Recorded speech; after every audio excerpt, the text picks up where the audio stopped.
खुदावंद यीशु मसीह जो ज़मीन व आसमान का खालिक और मालिक है, जिसने हमें खलक किया है, उसके वसीला आप सबों तक सलाम पहुंचे। अच्छी और सच्ची बातें लेकर मैं आपके दरमियान हाजिर हूं। हमारी सीरीज का आखिरी पार्ट है, पार्ट नंबर 20, और ये हमारी सीरीज का आखिरी हिस्सा है जो मैं आप लोगों तक पहुंचा रहा हूं।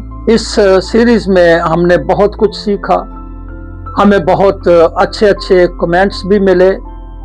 नौजवान बेटे और बेटियों ने शुक्रगुजारी की अच्छे सरमन के लिए, सीरीज के लिए, सेशंस के लिए, और खुदावंद उन सबों को अपने नाम और जलाल के लिए इस्तेमाल करता रहे।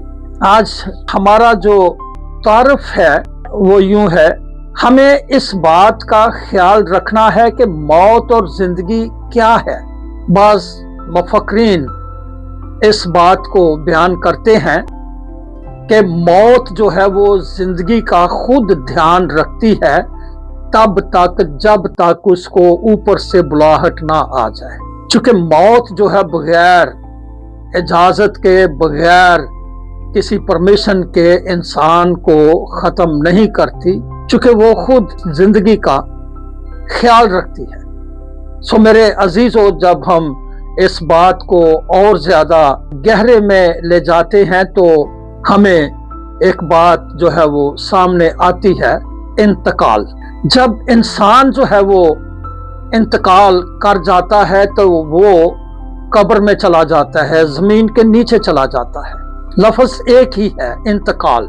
और जब जमीन का इंतकाल होता है तो वो बंदे को, उस इंसान को जिस प्रॉपर्टी का इंतकाल होता है उसको उस प्रॉपर्टी का मालिक बना देती है। ये फर्क है जमीन में और इंसान में। इंसान इंतकाल के बाद जमीन के अंदर चला जाता है और जमीन इंतकाल होने के बाद बंदे को प्रॉपर्टी का मालिक बना देती है। सो मेरे अजीजों, ये सारी बातें जो हैं वो हमारे लिए गौर तलब हैं कि हम इन बातों के लिए गौर कर सकें और अपने आप को पहचान सकें कि हम कहां पर खड़े हैं। हमें अपने आप को कैसे खुदावंद में जाहिर करना है। ये नौजवान बेटे और बेटियों के लिए बड़ी काबिले गौर बात है। इसको समझने के लिए जरूरत है कि वो इस बात को समझें कि इंतकाल जो है वो है क्या। जब हम खुदावंद यीशु मसीह में मरते हैं तो हम पैराडाइज में जाते हैं, हम खुदावंद यीशु मसीह के दाहिने हाथ बैठते हैं। और जब हम खुदावंद यीशु मसीह के बगैर मरते हैं तो फिर ना हमारी कोई आखिरत है और ना हमारी कोई आखिरत है।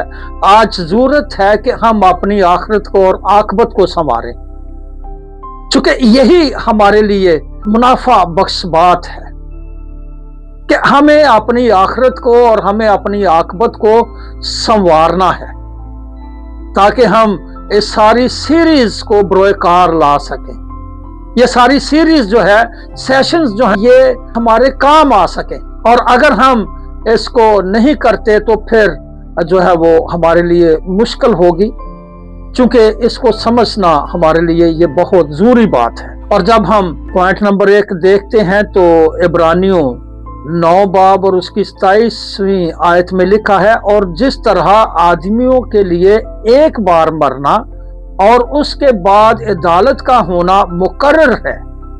ये मौत जो है वो जब हम मर जाते हैं तो जाहिर है उसके बाद अदालत होगी। अदालत क्या होगी कि हमने जमीन पर क्या किया है। खुदा ने हमें जमीन पर खलक करके भेजा और हमने जमीन पर रहकर क्या किया। क्या अपने लिए मैंने क्या किया, सोचने की बात है। मैंने दूसरे लोगों के लिए क्या किया, मैंने अपने खानदान के लिए क्या किया। ये हमारे लिए लम्हा फिक्रिया है, सोचना है हमें। और चूंकि खुदा